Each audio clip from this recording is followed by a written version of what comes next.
Hi hello welcome back to my YouTube channel. ಇವತ್ತು ಯಲ್ಲಮ್ಮ ತಾಯಿ ದರ್ಶನ ಮಾಡೋಕ್ಕೆ ಹೋಗ್ತಾ ಇದ್ದೀವಿ. ಸೊ ಬನ್ನಿ ಹೋಗೋಣ. ಇನ್ನೊಂದು ಏನಂದ್ರೆ ಮಾರ್ನಿಂಗ್ ಟೈಮಲ್ಲಿ ಸೂರ್ಯ ನೋಡಿ ಪ್ರತಿಬಿಂಬನ ಯಾವ ರೀತಿ ಬಿದ್ದಿದೆ ಅಂತ, ಅಂದರೆ ಗದ್ದೆ ಮಾಡಿದ್ದಾರೆ, ಅದು ನೀರಲ್ಲಿ ಪ್ರತಿಬಿಂಬ, ಅದು ಸೂರ್ಯಂದು. ಈಗ ಯಲ್ಲಮ್ಮ ದೇವಿ ದೇವಸ್ಥಾನ ನೀವೇನು ನೋಡ್ತಿದ್ದೀರಲ್ಲ, ಇದು ಎಂಟ್ರೆನ್ಸ್. ಸೊ ಪೂರಾ ಗುಡಿನ ನೋಡೋಣ ಬನ್ನಿ. ಈ ಕಡೆಯಿಂದ ದರ್ಶನಕ್ಕೆ ದಾರಿ ಇರೋದು.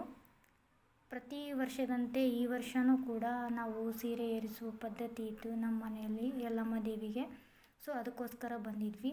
ಇದು ಯಾವ ಟೆಂಪಲ್ ಅಪ್ಪ ಅಂದರೆ ಮಾತ್ಪಳ್ಳಿ ಯಲ್ಲಮ್ಮ ದೇವಿ ದೇವಸ್ಥಾನ. ನೋಡ್ತಿದ್ರಲ್ಲ ಎಲ್ಲರೂ ಹೋಗ್ತಾ ಇದ್ದಾರೆ ಯಾವ ರೀತಿ ಅಂತ. ಯಲ್ಲಮ್ಮ ದೇವಿ ದೇವಸ್ಥಾನ ಪೂರ ಕಟ್ಟಡ ಇದು ನೋಡ್ತಿರ್ಬೋದು. ಬೆಳಗ್ಗೆ ಎದ್ದು ಎಲ್ಲ ನೈವೇದ್ಯನ ಮಾಡಿ ಆಮೇಲೆ ಮಡಿ ಸಂಘಟನೆ ಬರಬೇಕಾಗುತ್ತೆ ಈ ತಾಯಿಗೆ. ಸೊ ಪೂಜೆ ಸಲ್ಲಿಸೋಕ್ಕೆ, ಅಂದರೆ ನಾವೇನು ಸೀರೆ ಏರಿಸೋ ಪದ್ಧತಿ ಇರುತ್ತಲ್ಲ ಆ ಪದ್ಧತಿನ ಮಾಡೋಕ್ಕೋಸ್ಕರ ತುಂಬ ಜನ ಕೂತಿದ್ರಲ್ಲಿ. ಈ ಕಡೆಯಿಂದ ಎಂಟ್ರೆನ್ಸ್ ಇರೋದು, ಅಂದರೆ ತಾಯಿಗೆ ದರ್ಶನ ಮಾಡೋಕ್ಕೆ ಈ ಕಡೆಯಿಂದ ಎಂಟ್ರೆನ್ಸ್ ಇರೋದು. ಬನ್ನಿ ದರ್ಶನ ಪಡ್ಕೊಳ್ಳೋಣ. ನೋಡ್ತಿದ್ದಲ್ಲ ತುಂಬ ಕ್ರೌಡ್ ಇತ್ತು. ಸೊ ಅದಕ್ಕೋಸ್ಕರ ಈ ಥರ ವ್ಯವಸ್ಥೆ ಮಾಡಿದರು. ಅಂದರೆ ದೇವಸ್ಥಾನದ ಎಂಟ್ರೆನ್ಸಲ್ಲಿ ಪೂರ ಒಳಗಡೆ ಹೋಗಾಗಿರಲಿಲ್ಲ.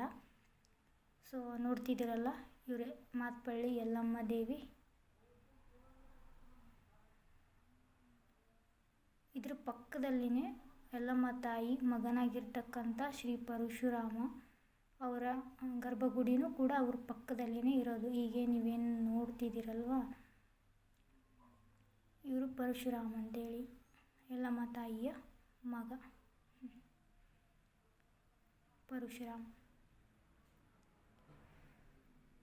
ಅದಾದ ನಂತರ ನಾವು ಹೊರಗಡೆ ಹೋದ್ವಿ ದರ್ಶನ ತಗೊಂಡು. ನಮ್ದೇನಿತ್ತಲ್ಲ ಅದೆಲ್ಲ ಹರಕೆ ನೋಡಿ ಪ್ರತಿಯೊಬ್ಬರು ಅದಕ್ಕೋಸ್ಕರನೇ ಬಂದಿರೋದು. ಹರಕೆ ಆದಮೇಲೆ ನಮ್ಮದು ಕೆಲವೊಂದಿಷ್ಟು ಕೊಡೋದಿರುತ್ತೆ. ಅಂದರೆ ಕಡುಬು, ಅಂದರೆ ಸಜ್ಜೆ ಕಡುಬು, ಹೋಳಿಗೆ, ಆಮೇಲೆ ನೋಡಿ ಅಲ್ಲಿ ಕಾಣಿಸ್ತಿದೆಯಲ್ಲ ಉಳ್ಳಾಗಡ್ಡೆ, ಮತ್ತು ಆಮೇಲೆ ಬದನೆಕಾಯಿ, ಕೆಲವೊಂದಿಷ್ಟು ತರಕಾರಿಗಳನ್ನು ತಗೊಂಡು ಬಂದು ಅಡ್ಲಿ ಅಂತೇಳಿ ಕೊಡ್ತಾರೆ ನಮ್ಮ ಕಡೆ. ಅದನ್ನು ಕೊಡಬೇಕು. ಅಲ್ಲಿ ಕುಂತಿರ್ತಾರೆ ಜೋಗತಿ ಅಮ್ಮನವರು, ಅವರಿಗೆ ಪ್ರತಿಯೊಬ್ಬರಿಗೂ ಸಲ್ಲಿಸೋದು. ಅದ್ರ ಜೊತೆ ನಮ್ಗೆ ಎಷ್ಟಾಗುತ್ತೋ ಅಷ್ಟು ಕಾಣಿಕೆಯನ್ನು ಕೊಡೋದು. ಇದು ಇಲ್ಲಿ ಪದ್ಧತಿ ಜೋಗತಿ ಅಮ್ಮವರಿಗೆ ನೀಡ್ತಕ್ಕಂಥ ಪದ್ಧತಿಯಾಗಿದೆ. ಅಂದರೆ 5 ಜನ 9 ಜನ ನಿಮ್ಗೆ ಎಷ್ಟು ಜನಕ್ಕಾಗುತ್ತೋ ಅಷ್ಟು ಜನಕ್ಕೆ ನೀಡಿದರೆ ಓಕೆ, ತೊಂದರೆ ಏನಿಲ್ಲ. ಇದಾದ ನಂತರ ನೆಕ್ಸ್ಟು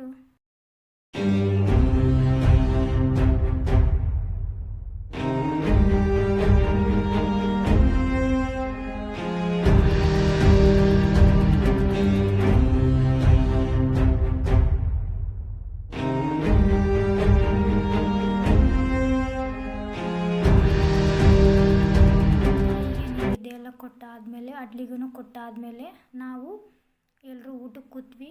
ನೋಡ್ತಿದ್ದೀರಲ್ಲ ನಾವೇನೇನು ಬೆಳಗ್ಗೆ ಎದ್ದು ಅಡುಗೆ ಮಾಡ್ಕೊಂಡು ಬಂದಿದ್ವಿ. ಹೋಳಿಗೆ ಮಾಡಿದ್ವಿ, ಅನ್ನ, ಬದನೆಕಾಯಿ, ಆಮೇಲೆ ಹಪ್ಪಳ ಆಗಿರ್ಬೋದು, ಕೆಲವೊಂದು ಐಟಮ್ಸ್ನ ತೊಗೊಂಡೋಗಿದ್ವಿ. ಸೊ ಊಟ ಮಾಡಿದ್ವಿ. ಊಟ ಆದ ನಂತರ ಹೊರಗಡೆ ಬಂದ್ವಿ. ಈಗ ನೋಡಿದ್ರಲ್ಲ ಅದು ತೇರು, ಯಲ್ಲಮ್ಮ ದೇವಿಯ ತೇರು ಅದು. ಸೊ ಅಲ್ಲಿಂದ ಇಲ್ಲಿ ಬಂದಮೇಲೆ ಏನಾರು ತೊಗೊಂಡೋಗ್ಬೇಕು ಅಂತ ವಿಭೂತಿ ಆಮೇಲೆ ಕುಂಕುಮನ ತೊಗೊಂಡು ಕೆಲವೊಂದಿಷ್ಟು ಜಾತ್ರೆಯಲ್ಲಿ ಸಾಮಾನನ್ನು ನೋಡಿದ್ವಿ, ಬಟ್ ಏನೂ ಪರ್ಚೇಸ್ ಮಾಡಿಲ್ಲ. ಸೊ ತೊಗೊಂಡು